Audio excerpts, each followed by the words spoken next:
मानव व्यवहार विज्ञान का वैज्ञानिक विश्लेषण करने पर हम पाते हैं कि मानव व्यवहार विज्ञान को समझने के लिए दो प्रमुख आयामों में हम उसे समझ सकते हैं। पहला मानव साइकोलॉजी और दूसरा मानव फिलॉसफी।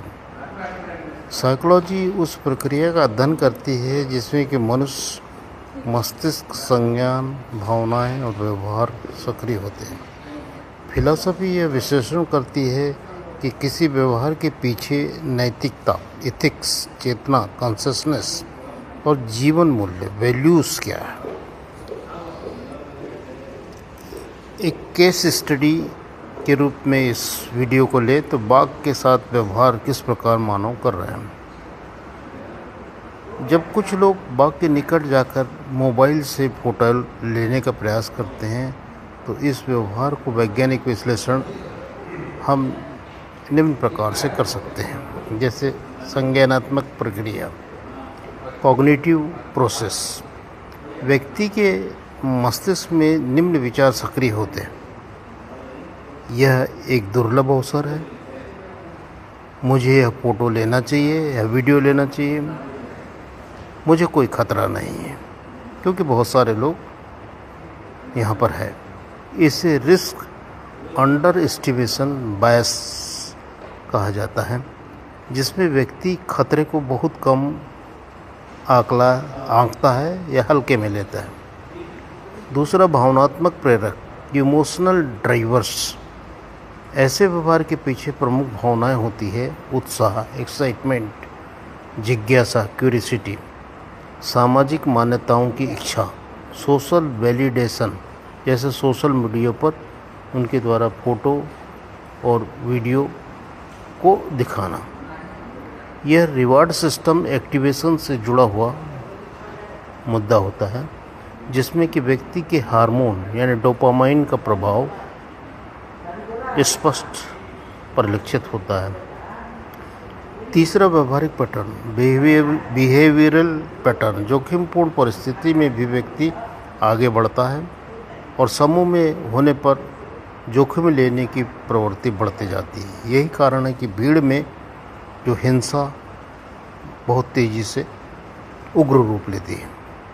इसे सोशल इन्फ्लुएंस और ग्रुप बिहेवियर इफेक्ट भी कहते हैं। चौथा है जागरूकता का स्तर, लेवल ऑफ अवेयरनेस।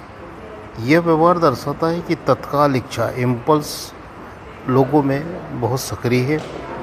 दीर्घकालिक परिणाम, कॉन्सिक्वेंसेस पर उनके ध्यान बिल्कुल भी नहीं है, उसके बारे में सोच भी नहीं रहे।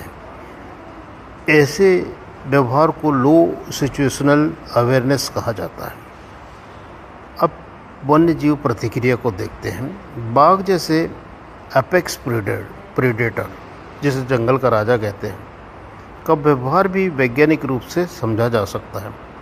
यदि उसे खतरा महसूस होता है तो फाइट और फ्लाइट रिस्पॉन्स में वो चलता है। बार बार मानव हस्तक्षेप से स्ट्रेस रिस्पॉन्स उसमें बढ़ जाता है। बाद में अचानक उत्तेजना और घेराव आ जाता है और एग्रेसिव रिएक्शन यहाँ पर घटित होता है।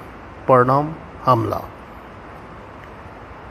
अब दार्शनिक यानी फिलोसॉफिकल विश्लेषण करें तो फिलॉसफी के अनुसार यह व्यवहार दर्शाता है कि मानव चेतना उस क्षण पूर्ण रूप से लोगों में जागरूक नहीं है, अपरिपक्व है, विचारधारा है। नैतिक विवेक माने इथिकल अवेयरनेस बहुत कमज़ोर है। प्रकृति के साथ संतुलन करने की उनका स्वभाव है ही नहीं और उनमें यह जागरूकता का भारी अभाव।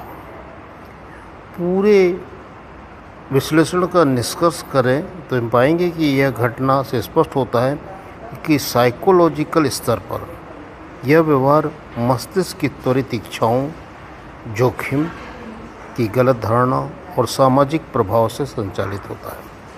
फिलोसॉफिकल स्तर पर यह चेतना की परिपक्वता और प्रकृति के प्रति संवेदनशीलता की कमी को दर्शाता है। जब मानव का निर्णय केवल मस्तिष्क में त्वरित इच्छाओं से संबंधित होता है और चेतनात्मक विवेक पर बिना नियंत्रित होकर के यानी हृदय से जुड़ करके कार्य करते हैं तो वे संतुलित नहीं होते, तब स्वयं भी परेशानी में होते हैं, दूसरों को भी परेशानी में डालते हैं और पर्यावरण के लिए जोखिम उत्पन्न कर देते हैं। यही सत्य है। इसी प्रकार की केस स्टडी हमने हाथियों के साथ भी की है। जो भी गतिविधियाँ होती है तो उसमें जो मानव व्यवहार होता है उसका पक्ष बहुत कमज़ोर होता है। इसमें हमें सोचना है, समझना है और अमल में लाना है।